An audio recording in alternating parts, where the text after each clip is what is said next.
Hello, everyone, and welcome. My name is Jay Warner, and I work for the Princeton Public Library. We are delighted to have the opportunity to partner with the Witherspoon Jackson Historical and Cultural Society this evening for the fireside chat with Dr. Kelley, the incoming superintendent of the Princeton Public Schools. As a graduate of Princeton High School in 2015 and older sister of a seventh grader this upcoming year in Princeton, I really look forward to meeting Dr. Kelley and learning how she'll support little kids like my sister. Before we get started with this evening's program, just going to offer some housekeeping notes. This evening's program is on the Zoom webinar platform. We have enabled the live transcript feature, so if you would like to use that, you could select it from the options at the bottom of your screen. If you have any questions during the program for Dr. Kelley about her vision for the future of the district, please feel free to put them in the Q&A feature at any point during the program. We'll do our best to get to them as time allows.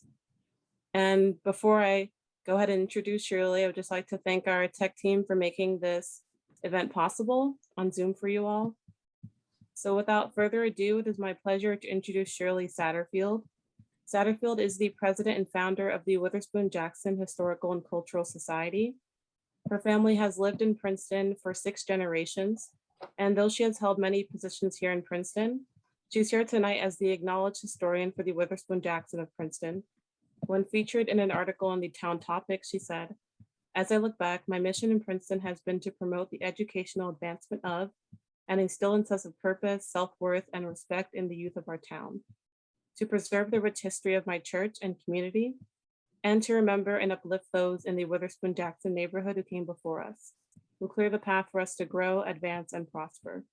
The article concludes, "By all accounts, Mrs. Satterfield has succeeded." So please join me in welcoming Mrs. Shirley Satterfield. Thank you, Jay. Thank you.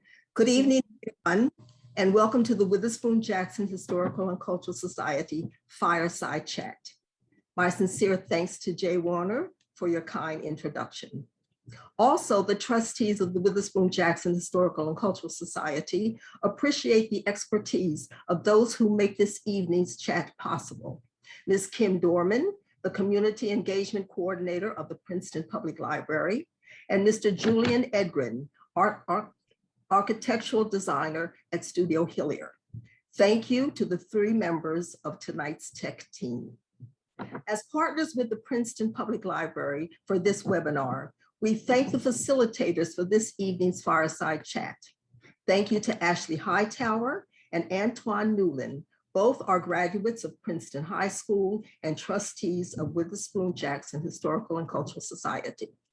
The Society is a 501c3 nonprofit organization dedicated to the research, preservation, understanding, appreciation, and celebration of the rich and proud history of African Americans in Princeton, New Jersey.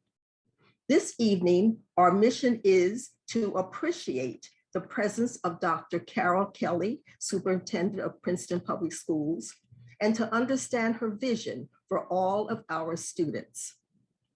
When we envision a fireside chat, we think of a spot to cozy up to a warm comfort. Well, with this terrible hot week, our fireside chat means a time of warm feelings and a very warm welcome to our superintendent. To welcome Dr. Kelley, I introduce Moji Ayadele, as she is called, Moji, a rising senior at Princeton High School, who combines her academic responsibilities with quality groups that stand for justice.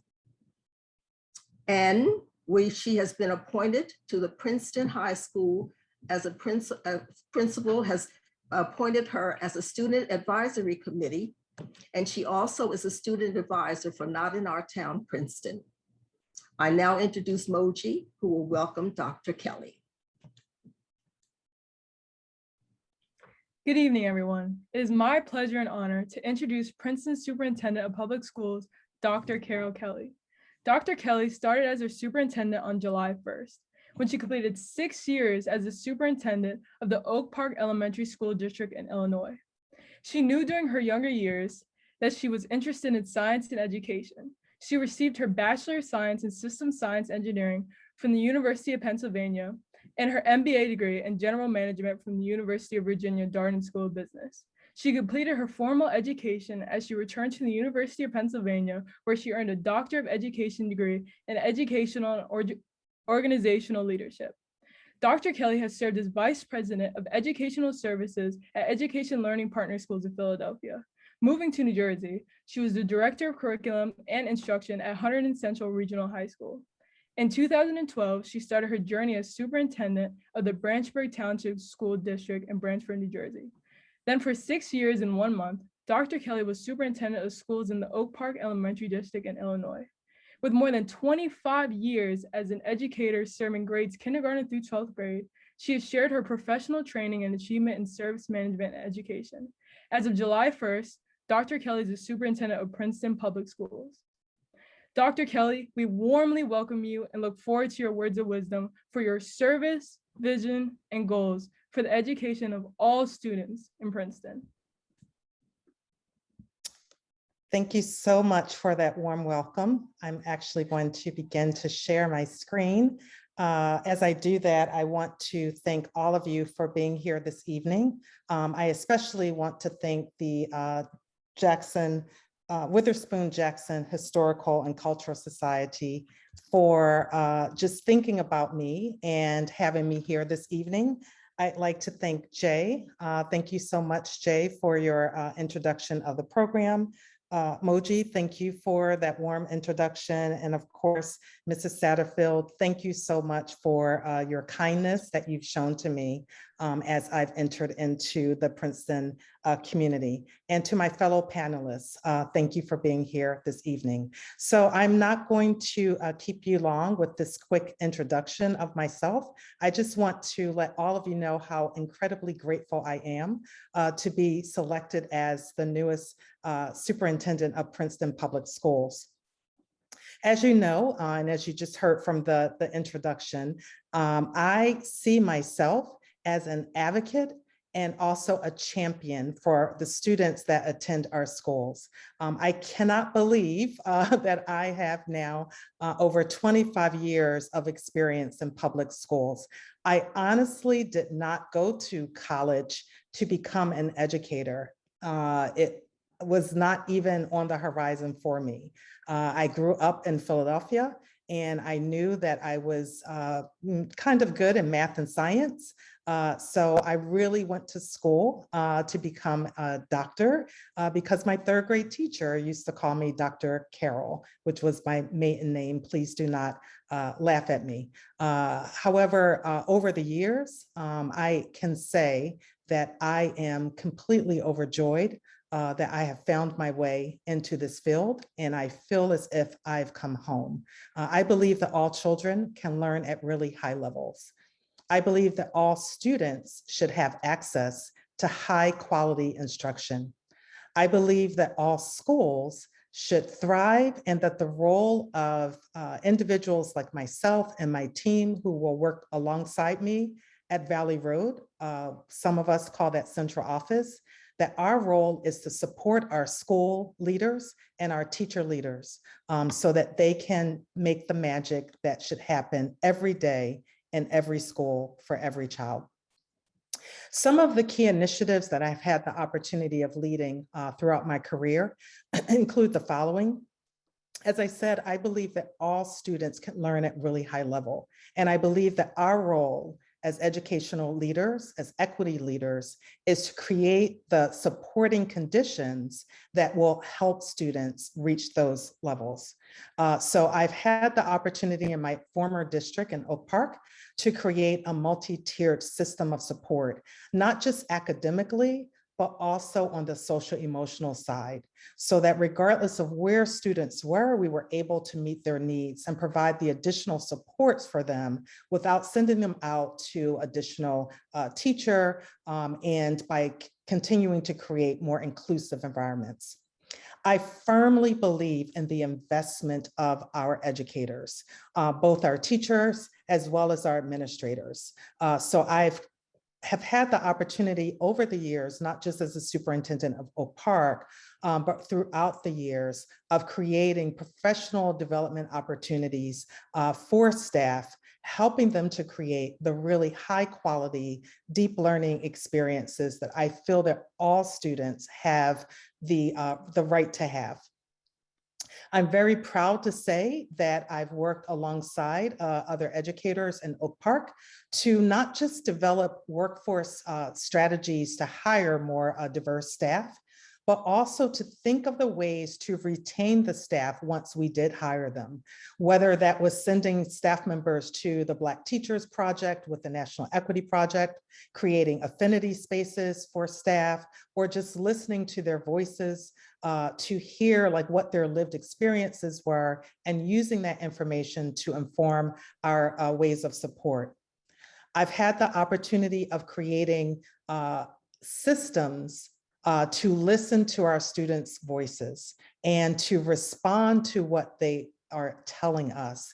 That has been done via lunch opportunities with students, asking all of those who report into me to ensure that they're listening to student voices by including them on committees, asking them before we make various changes. And even as a superintendent of Princeton, just last week, we partnered with the National Equity Project and sent students to a youth symposium. And I will be meeting with those youth to listen to their voices and what they have come up with in terms of what they would like to see happening in our school. And I will continue to find those systems to listen to our students. And then finally, I strongly believe in community engagement and communications.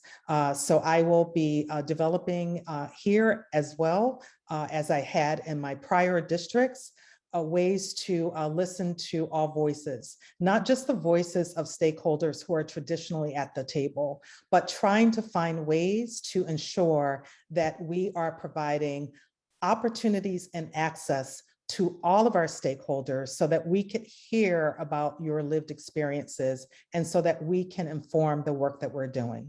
So that's a little bit about me, a little bit about my experiences, and I'm really delighted to be here this evening. I will stop sharing my screen so that we can engage in our Q&A session. Hello, everyone. I'm Ashley Hightower, and Antoine Newlin is also shown. We are both trustees of the Witherspoon Jackson Historical and Cultural Society, and we will be moderating this discussion tonight. Thank you, Dr. Kelley, for your introduction as well. So our first question for you is, what made you decide to apply to become a superintendent for the Princeton Public Schools? Well, honestly, it was a text message that I received from someone that said, hey, did you know that our district, the board had, I think, just approved the search firm for the role. And, you know, Princeton, this area is back what I would consider home. I've lived in the Montgomery area, I've raised my boys here. And have done a lot in Princeton through various organizations. So it was very appealing to me. And I reached out to confidentially to the recruiter, and the recruiter reached back like within 2 minutes and said, well, you know, I was trying to reach you and haven't been able to contact you at your office. We were at the time doing the whole sheltering in place. And one thing just kind of led to another. But I would say one of the reasons why I continued with the search process is because of the potential of Princeton. It is, you know, the type of community that I was searching for. It's very diverse, similar to Oak Park. It has a phenomenal reputation in terms of its programs and services to students, but at the same time, there is that challenge that not yet are we necessarily reaching the fullest and helping all students reach their fullest potential. So I think it's the combination of, you know, being back home, you know, a place that I know, being closer to family and friends, but as well that challenge that I really have been dedicated to throughout my entire career, and that is helping each and every student thrive, for them to feel cared for, a sense of belonging, and to learn at really high levels. And I believe, when a community has high expectations for our young people, they will definitely rise to the occasion. But it's really important for us that we provide that access and opportunities, not just to some of our students or most of our students, but to all of our students. And how has the transition been for you? It's been really great. On paper, people will say that there are, I guess, stressors, so the move from Illinois during a pandemic, trying to unpack a house as well as getting to know the community as quickly as possible. I won't say that it has been a walk in the park, but every time I drive from home to the office, I'm just so excited to be back here. And I'm really excited for our students and staff to be returning in a month. So thank you again for having me. Oh, yes, welcome. And we thank you as well. Dr. Kelley, we are happy to have you as a town Thank you, and as an Antoine. organization. You just mentioned going back to school in person. Mhm. So with the recent CDC recommendations and Governor Murphy deciding to require all students to wear a mask in school, Yes. what Mhm. other steps is the district taking to make sure the students are as safe as they can be when they return? Yeah, that's a really great question. Of course, the district has been working on this long before, my entry. So I just want to, start with that. However, we do have a health and safety task force that I have been co-leading with our director of special services. And I've been meeting as well, and they are actually a part of this task force, the district's physician, as well as 2 to 3 public health officials from the town. So we've been meeting and we've been talking about various things from making sure that we're social distancing in the classroom. How are we planning to handle lunch? How are we planning to handle if students, do test positive? So I would say that we have been meeting and have those procedures in place. And we will be sharing out as general communication, the various steps that we're taking to keep our students and our staff safe. I think in the Princeton community, unlike several of my colleagues who are across the country, I am, and we all should feel very blessed that we have pretty high rates of students who are over 12 that are vaccinated. If we look at the percentage of individuals in the Princeton community that are 18 years and older, I believe the last time I looked at the rates, we were at 77% who were vaccinated. So that definitely is a plus for us, but we also want to make sure that we have the procedures and the protocols, as well as the communication channels in place, so that we are making sure that our students and our staff are safe, because we still are in a pandemic. We're not out of it yet. Thank you. I think some people tend to forget that, but it's very true. We are still in a pandemic, and it's important that we are all compassionate with ourselves and compassionate with each other, because when you are faced in a crisis, as we have been, a prolonged crisis, it is very taxing on our mental well-being and our emotional well-being. But we definitely, just based on what we've learned and what we've seen with our children, not just in Princeton, but across the country, it is really imperative that we do everything that we can to help our students return back to school. But we want to do that safely. Thank you for that. In your entry plan, you referred to instructional excellence for deep learning. Yes. For those who may not be familiar with the concept, what is it and why do you feel it is the best way to reach equitable outcomes? Thank you for that question. And sometimes I think as educators, we're so jargony, so I apologize.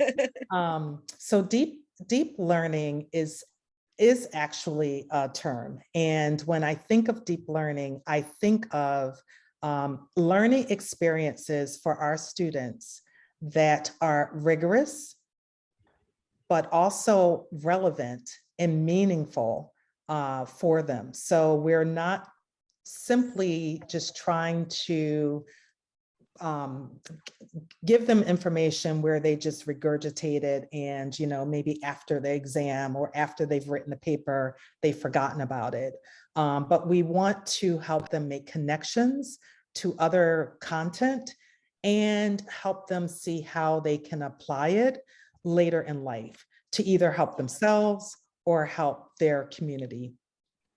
When I think of deeper learning, I also think of ways that students can share how they know the information. So you're moving away from necessarily paper and pencil and some of the things that, at least when I was in school, the teachers provided to us to assess our knowledge. But you're seeing students have opportunities to do more performance-based tasks, to use technology perhaps, to have an audience. Basically, you want them to mimic things that are happening outside of school so that they could share that they really know the content, but they know the content deeply, not just at the surface level. So I think in a nutshell, that's what I mean when I say deep learning. Do you believe that vocational schools could help with that in the future? Absolutely. I think vocational schools, I think what some who are in my age bracket and up would sometimes call the electives, right? I think that they very much are core classes. So our arts programs, our business classes, all of those classes where students are using critical thinking skills, but they're also typically having to show their understanding in order for those instructors or educators to give them feedback. So I think all of those experiences, whatever grasps the students' interests and could really be relevant and meaningful to them, where they don't necessarily even know that they're in school per se. But they can really, through collaboration, through projects and things of that nature, still learn the content that we want them to learn. And what about partnering up with local businesses or other institutions maybe to encourage apprenticeships? That could also help out.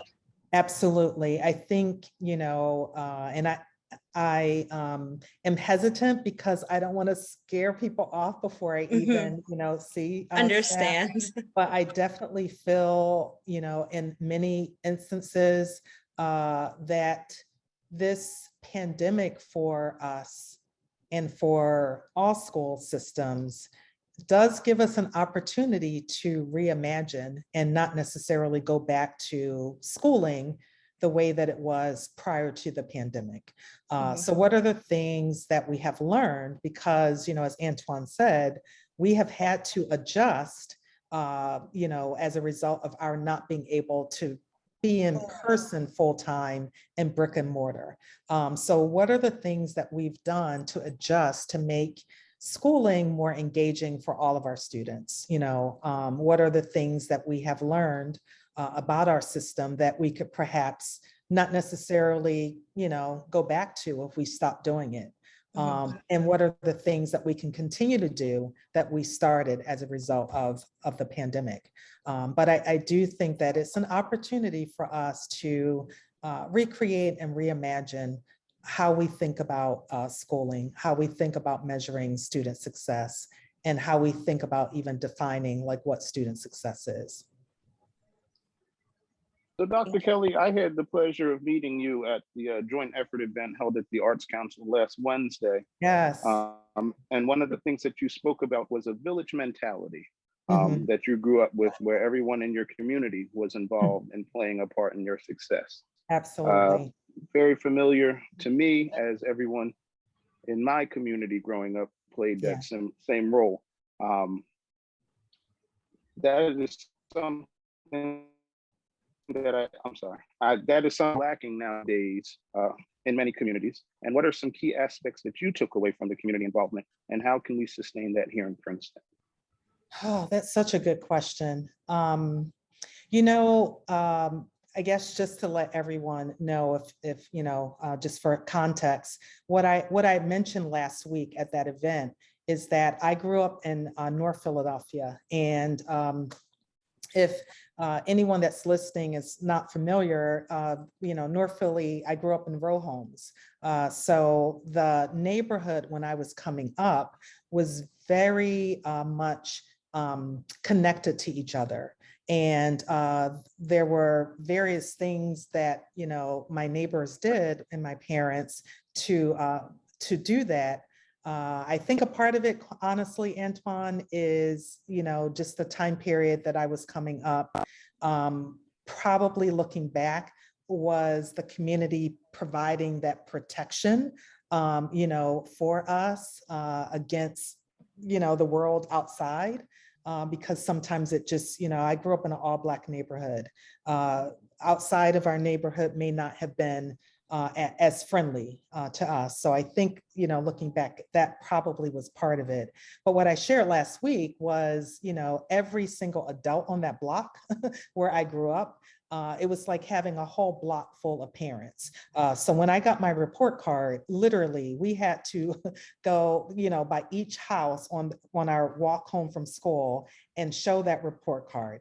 And, you were either praised at every single house or provided with a lecture, or sometimes a little bit more than lecture. So I think today, how that impacted me is that I knew that I had an entire village that was concerned about my welfare. And I had a lot of adults that I knew that they cared for me. And I really hope for all of our students that they have at least one trusting relationship with an adult, that they know that they are cared for, and they know that, that adult will go to the mat for them. It doesn't necessarily have to look the way that it did for me, like the neighbors. It might be a club or activity that they belong to, so that coach or that advisor. It might be, activities that they do outside of school. It might be their church. Maybe they are, a youth usher, or they sing in a choir. But I do think that probably is a really important data point for the district to collect for our students and to really respond to that data. I'm not a psychologist or anything of that nature, but one thing I can say is that we know that it's not just the academics that we have to attend to as a school system and a community, but it's also the social emotional supports that we provide to our students. And it's really imperative for us, regardless of if you know your neighbors or not, that we really consider, does my son or daughter or, grandson, granddaughter have a trusted adult that cares for them and will go to bat for them. Thank you. I totally agree. Totally agree. So as a parent, could you share an experience that you have had with your previous school districts that have shaped your thinking as a superintendent? Oh, that's a great question. So, and I'm only hesitating because this is recorded, but I don't think my son would mind if I shared this story. And he's living in Hong Kong right now. And I know he's like super popular and probably knows lots of people in Princeton. And I will try not to get emotional with this story. I think one of the experiences that I've had with my sons, I've had several, but the one that really stands out for me would be an experience that I had with my oldest son. And probably the reason why we moved when he was going into second grade. In first grade, for the kindergarten experience was just fantastic. When he moved to first grade, he could not do anything right for his teacher. You know, he could not, you know, we would get notes like literally every day. Jordan couldn't sit still during, you know, story time. Jordan won't stay in his chair, you know, like during the day. Jordan this, Jordan that, Jordan this. And it was just, you know, I think for a 6-year-old, expectations that were placed on him, and also as a parent, the way that I was raised, wanting to work and partner with your, you know, your child's teacher, and at the time, the principal as well. It just seemed to me that the learning environment was trying to mold him into something that was not a 6-year-old little boy. And, you know, some of the expectations were just not developmentally appropriate. And he was being punished. He was, you know, being singled out for things that I felt was just not okay. So as a superintendent, I think one of the reasons why, you know, both the academic, but also the social emotional aspects of the classroom learning environment are so important to me is that I would not want any child to feel that they don't belong or that they have to mold into something that they're not. I would not want any child to feel that they're not included. And, you know, this is going to sound wacky, but I really I wanted my child to feel loved by his first grade teacher. Therefore, that's something that I would want our staff, you know, to show love, to show that they care, to have high expectations, but to provide that support and not to look at students as a deficit, but to really examine their practices and what's happening in their learning environment and how can that be shaped and molded to fit the needs of students. So I think that's probably one of the experiences that stood out to me. And, you know, it's no secret, like my kids went through Montgomery schools and, you know, part of the reason for our move is you know, it was just really important that we found a learning environment where they knew kids and would, you know, act accordingly and not treat kids as if they were miniature adults. Thank you for sharing. Staying on the parenting theme, we expect that parents need to take more of an active role in their children's schooling. This is always not possible with single parents Right. working multiple jobs, and so forth. Right. How do you plan on empowering parents to take a more proactive instead of reactive role in their children's schooling? Also, what do you believe is the correlation between parent involvement and student outcomes? That is a really great experience question. I would say that lived experience, when I think of my parents' involvement in my schooling, it was pretty minimum, you know, if I'm honest about it. I think the thing though that my parents had was they had a really strong belief of the importance of schooling. And as a result, they made sure that I had a place at home to get my homework done and things of that nature. So I never doubted in my mind as a kid coming up that my parents didn't believe that school was really, really, really important. But my dad worked, you know, like evening shift. So generally speaking, like during the morning, he was sleeping. And my mom worked, you know, 2 jobs. So they weren't really, you know, the parents that were able to because unfortunately in the schools like often would do parent conferences like during the day. So that wasn't my parents. So I don't want parents to feel like they have to be at PTO meetings and things of that nature, that, because they're not doing that, then there's going to be a correlation. I think what the research shows is that the correlation is more so around the mindset and, communicating the importance of school, communicating the importance of doing your very best, communicating that I have high expectations for you, but I also have high beliefs that you can do this. So I think that that's probably, probably more important. And I would say however parents can get involved, definitely do that.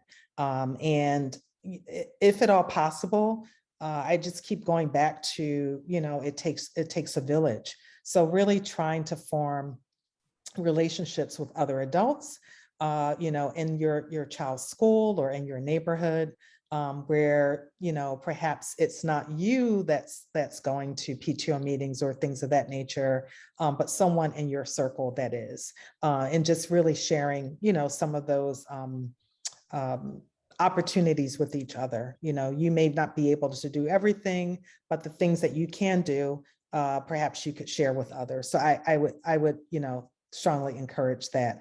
Things that I can do as a superintendent to encourage that involvement, definitely the communications, is going to be key and important. Trying to reach families in a variety of mechanisms, the traditional mechanisms that we already have in place. One of the things that we did probably toward the end of my tenure in Oak Park is something called Teletown Hall. Have you guys ever heard of that? It's No. basically, it's kind of like a town hall, but you call people on the phone and it's around a specific topic, and they can receive the call when it's convenient for them. So that probably was a strategy that really reached, families that we typically didn't see in other spaces. So I think just trying to be creative and innovative with how do you reach people and not just try to have one form of communication for families. And I think if there are any suggestions that the community has, we definitely will be open for that as well. But again, I would say, for not every family, as proof positive by my parents, that just because a family is unable to, be actively engaged in terms of FaceTime at the school does not, equate with that they don't want the best for their children. I've not met a parent yet that does not want the best for their children. So I think that that's the piece that's really important in terms of involvement. Thank you. So thank you. So over the years, I've heard many people feel that when their students are put into the special needs classes, they don't always seem to be able to transition out of them. What would you do to ensure that these students are given a fair chance to do so? And how will you make sure all of the kids are getting the same learning and positive experience? Great question. So I would say this, the district has a special services department that has really wonderful leadership. I will continue to work with them. I am a strong believer and supporter of inclusive education. As much as possible, I really would like to see more movement of our students with individual educational plans or IEPs into our general ed settings, because the research shows that even though students with IEPs, that some students might not receive as high of scores on their report cards or grades rather, just the very nature of their being in that setting with the rigorous content will help their progress and accelerate their progress. I also am a huge proponent, and I know that our special ed department, you know, I shouldn't say I know, but I would believe that our special ed department does this. I'm a huge proponent of using data and monitoring the progress that our students are making. And the goal really is that that our students do not stay, you know, with an individual educational plan. Sometimes that's, you know, necessary, but, you know, as we are monitoring progress and as we see that students are able to maintain their academic or their social emotional settings in a general ed classrooms, then you do, we call it declassify students over time. So that is something that you would want to see, but for some of our students, that may not necessarily be the case. The other piece, and you know, it's no secret, right? That one of the areas of opportunity for our district is looking at the classification rates for our students in special education. Not too long ago, the district did commission an audit of its special ed program. And one of the findings was that we overclassify Black and Brown students for special ed. So I think, you know, it's really imperative that we're not offering that, you know, as a way to meet the needs of students, but that we are, again, investing in the time and space and potentially dollars for our staff, that we are strengthening, I call it the foundational level of instruction. So like what we're offering to all students, tier 1 instructional learning experiences for our students, so that we are more and more meeting the needs. Again, going back to the example that I gave about my son, that we're molding ourselves and reflecting on our practices to meet the needs of our students, and not feeling that our students' needs can only be met by someone with specialized teaching credentials. So I think it's a combination of all three of those. Thank you. Mhm. What are some challenges you expect to face, and how will you deal with them? What do you think your biggest challenge might be as superintendent? Okay, so you were cut off a little bit at the front. Did you say Okay. what? Can you say that again? What are some challenges you expect to face, and how will you deal with them? And what do you think your biggest challenge will be as superintendent?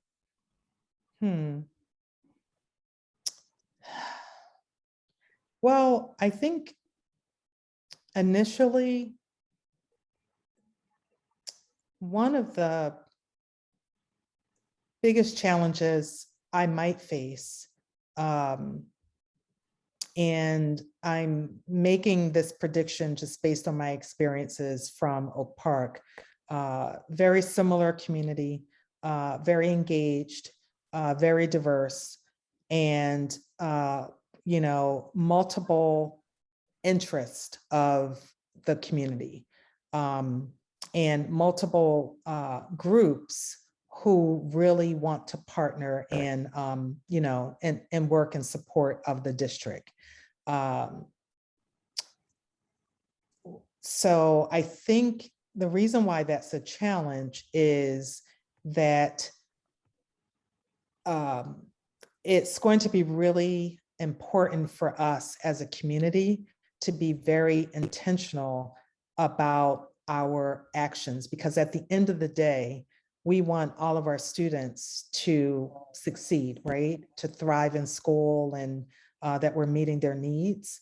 And I think that it's going to be really important that as a community, that we align our actions towards that goal.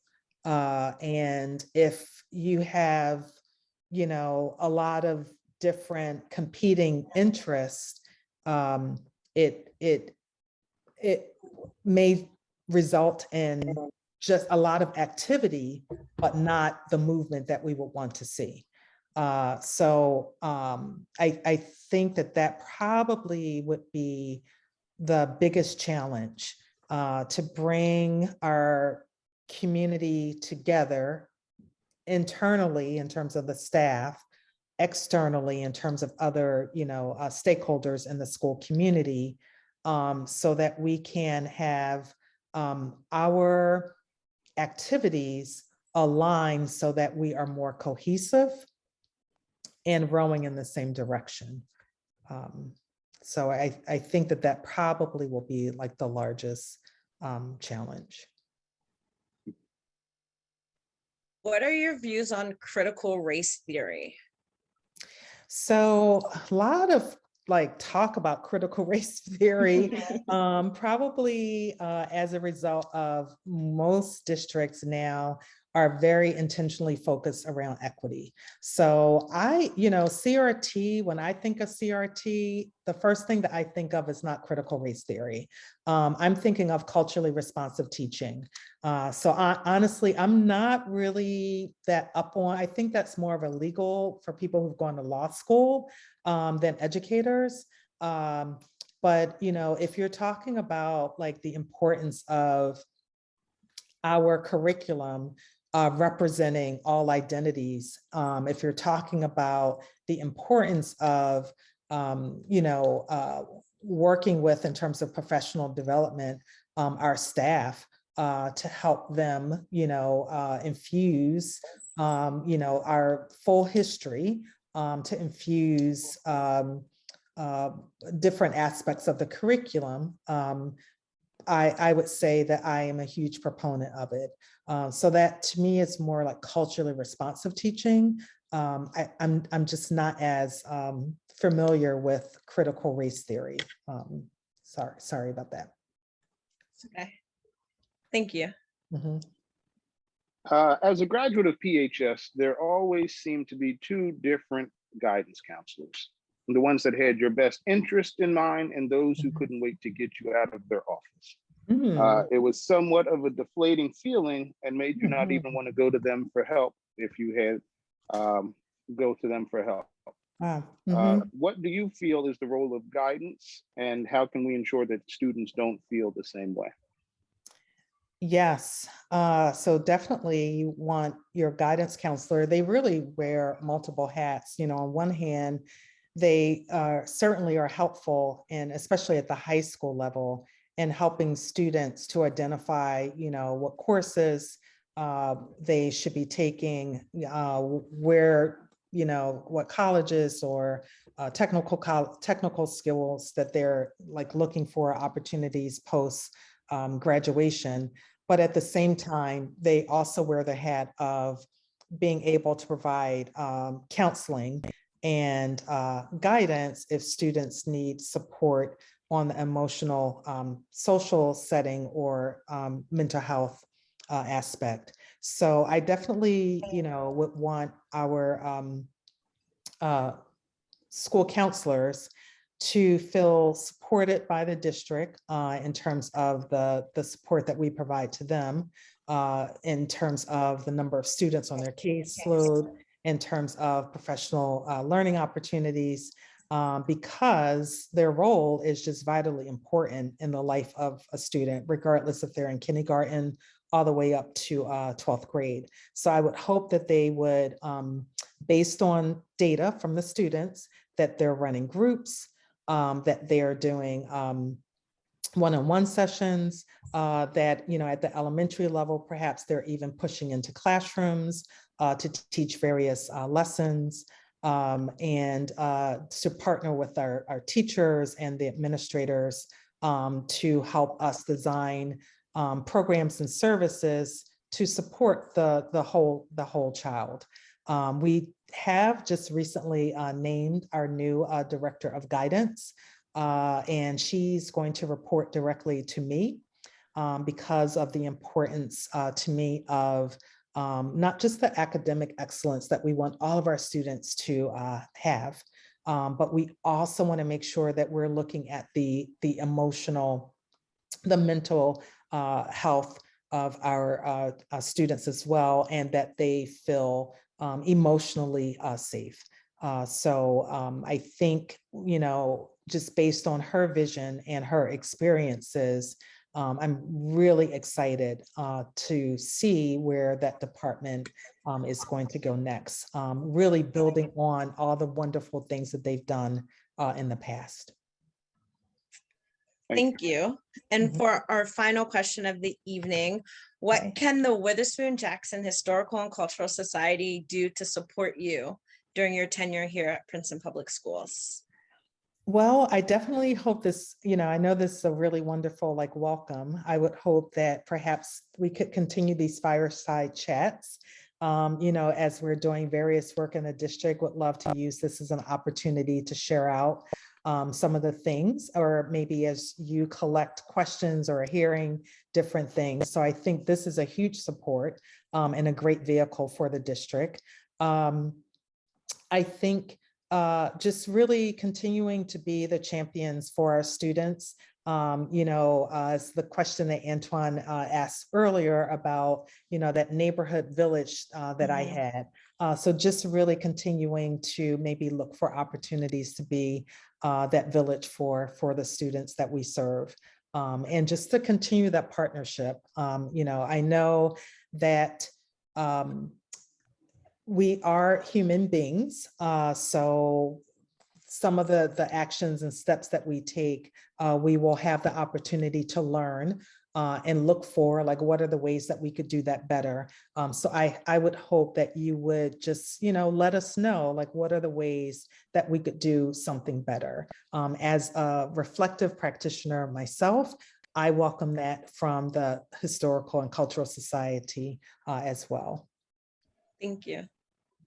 Dr. Kelley, we're going to open it up to audience questions. Okay. I do know that Jay did have a question that she wanted to ask. So we'll Sure. let her ask her question, and then the behind the scenes guys will come behind her with a question from the chat. Okay, thanks. Hi, Jay. Hi, Dr. Carol Kelley. So my question was already partially answered. I really related to the experience you shared about your son Mhm. not receiving that emotional and sort of school support while he Mhm. was in the first grade. And I'm someone who grew up in Brooklyn and moved from Brooklyn to Princeton. So it was a big cultural, social, and academic shock when I got here because the Mhm. schooling's different, the culture's different, and you're starting middle school. So Mhm. I felt like I was put in support classes that I really Mhm. didn't need, and they kind of held me Mhm. back. And I feel like there wasn't something really tailored to students like me, like an orientation of sorts to kind of get me acclimated to the environment. I feel like there wasn't a person to show me the resources I needed as someone coming from a neighborhood that didn't have a school that was as good as Princeton. Yeah. So I guess what would you suggest would be good tools to have in the Princeton Public Schools? I know a lot of families move to Princeton because they want Yeah. to raise their kids in a good town and a good Yeah. school. Yeah. But how would you suggest we could go about ensuring that that transition is smooth to get the Smooth. students, access to all the resources? So, and I don't know yet if these are some of the things that we're doing currently. I would say what I've my lived experiences have been that for transfer students, that if there is a way to meet with them and their family before the school year begins, to just get a feeling for what their experiences are. I think developing those relationships and not making assumptions based upon what school district that you are previously attended is a really great first step. So I would say trying to, where possible, having face-to-face. And now we could use technology like this, right? Just a quick conversation, learning a little bit, about, the student, learning about like, the school that they attended, the things that they, enjoyed doing, like what are some of the, and this from the student and from their parent, what are some of the strong points? What are they really looking and hoping for in their new school? So I think that's the start. And then I think that the second thing is that it's an investment in our educators, that they feel comfortable in, and I'm trying not to use education jargon, they feel comfortable being able to meet the various needs of the students in their classroom. And that the learning environment is such that the students don't have to conform in order to fit like this preconceived mold. Some people in the education world call it differentiation, or personalizing instruction. So I think, I probably would want to meet with the student and family, and I probably would want to just make sure that, like the staff feels very confident in being able to meet the needs of their students from, and then the third thing is like having an easy way for the staff to monitor the progress of the student, both from like listening to their lived experiences, how are things going, as well as keeping abreast on, key data points like attendance or reading levels, or how are they doing on their math assessments, things of that nature.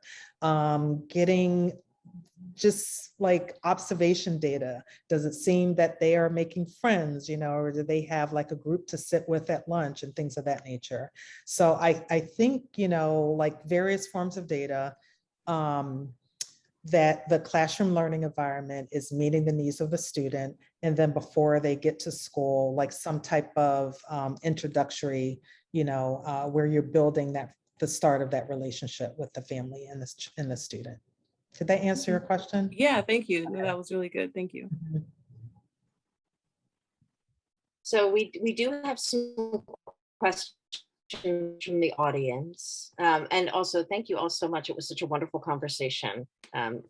The first question is from Hannah Musica Khan. It's fairly specific. I'm not sure how you'll be able to answer it since you're just starting, but how will you supervise the dual language Spanish-English program in Community Park School and access it to children from all around the district, bearing in mind that many of the Witherspoon neighborhood Spanish-speaking families are assigned to the Johnson Park School? So a couple of things. One, and I did not say this in the introduction, but I think my style of leadership, one, I see myself as an equity leader. Two, I feel that to lead for equity, there's not like a right way. There's no playbook for it. So it is really difficult to be a, top-down traditional leader. So my style is definitely a little bit more shared leadership approach. So not to push this question off, but the supervisor for DLI would not be the superintendent. It is actually Mrs. Russell. She is in charge of DLI and also the world language department. So I apologize that I can't answer that question, nor will I, because that, my scope is more macro. And can you say the second part of the question? Sure. It's more of a statement, bearing in mind that many of the Witherspoon neighborhood Spanish-speaking families are assigned to the Johnson Park School. Yeah. I think my impression so far is based on some of the, not this evening, but some of the questions that I've received in other spaces, is that the community might be, for right now, a little bit more accustomed to, they call it a hero leader, or that traditional model of leadership where like an individual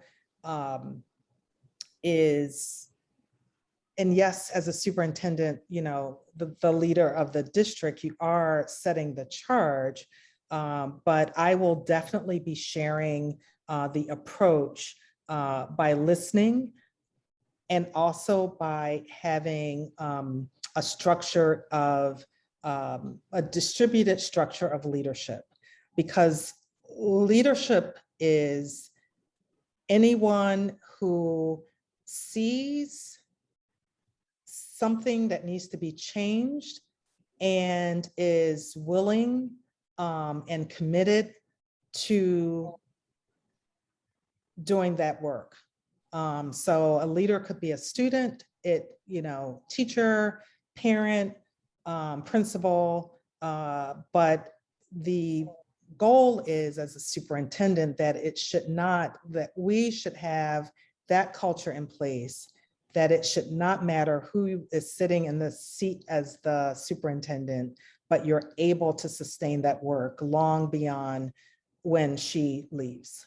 So that's the goal. And what many districts do, unfortunately, is they count on one individual to lead that charge. And when that person leaves, then, the system is not equipped to continue that work. And I can share, I'll try to share out. The board and I read this article during our retreat last week. That was really good and could probably do a much better job of explaining the difference. Oh, that was great. Thank you so much. The other question is, well, there's two people asking similar questions, and so I'm bundling them together. In some cases, it seems that students are passed to the next grade without being really prepared. My impression is that students are rarely held back here, and that this is a school policy. This is the opposite problem of overclassification. Do you have any information on this issue and how you would deal with it? And then Ramon Bassi follows up with, in some cases, it seems that students are passed to the next grade without being really prepared. My impression is that students, oh no, sorry, I must have not copied his question. I'll see if I can follow it up if you want to His go ahead. question following up was, what are your thoughts on credit completion at PHS? Yeah, thank you, Ashley. You're welcome. Okay. So I would say that I'm going to answer the question twofold. Answer the question K-8, and then I'll answer the question high school. From a K-8 perspective, I think I don't really see, districts retaining students, the way it was a thing like my age group. It has not shown that it helps. Really, what you've seen over the years is that districts should have really strong multi-tiered systems of support. That in the name of this scholar, I think it's David Rose. He wrote a book called there's no such thing as average, because the reality is that we all develop at different rates based on the subject matter at hand. So while, if I'm in the third grade and I haven't quite gotten that content going to the fourth grade, it doesn't mean that I have to be retained in third grade. Where my fourth grade teacher, if we have equipped he or she to do so, should be able to provide the supports for that student in the classroom. And if the student needs even further supports, that's where they would receive, we call it additional supports or intensive supports. So you see less and less. I mean, I would say like maybe districts that are less progressive are still like using practices like retention. And there are some occasions where it might happen, but that's definitely not the norm, K-8. The high school is a different animal because unfortunately, and I say unfortunately because this is one of the things, personally, I feel like education should move away from the way, that whole Carnegie schedule, which is, I mean, it just doesn't match with what we're trying to prepare students for. I believe that we should be moving students along like once they have mastered that content, but that's neither here nor there. The high school, to my knowledge, students aren't just passed along, they have to earn the credits at the high school level. And in fact, even if they know the content, but if they have so many tardies or absences, if they don't earn the credit, they can't go on to the next level. So I think the question I wonder if the question is more for elementary than high school.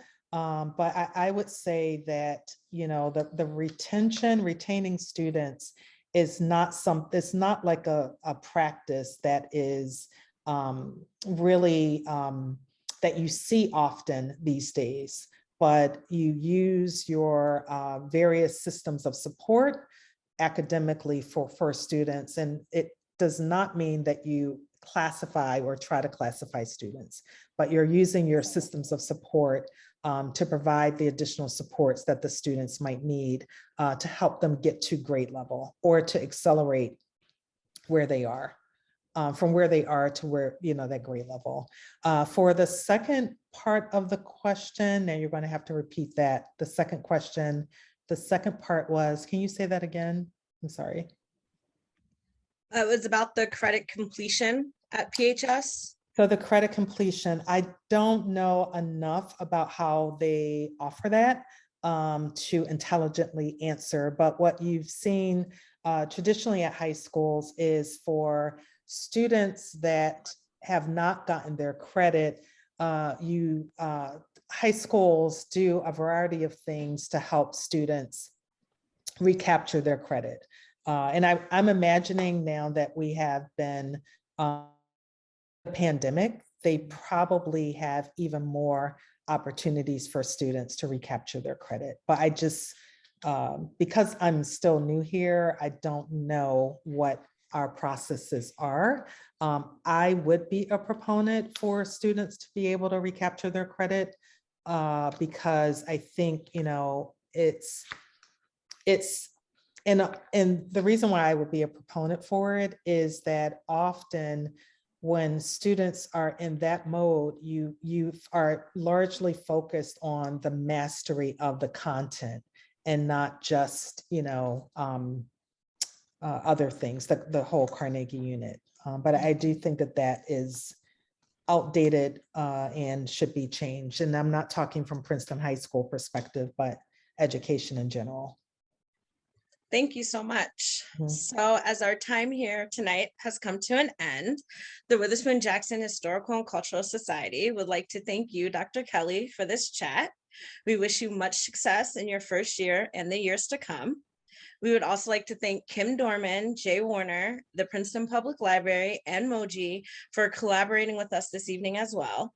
We would like to thank all of you who have joined, and please make sure to visit the Witherspoon Jackson Historical and Cultural Society website at princetonwjhcs.org for more information about our organization and also ways to help out and volunteer. Have a great night, everyone, and thank you all for coming. Thank you. Thank you. Thank you, Dr. Kelley. Thank you. Thank you, guys.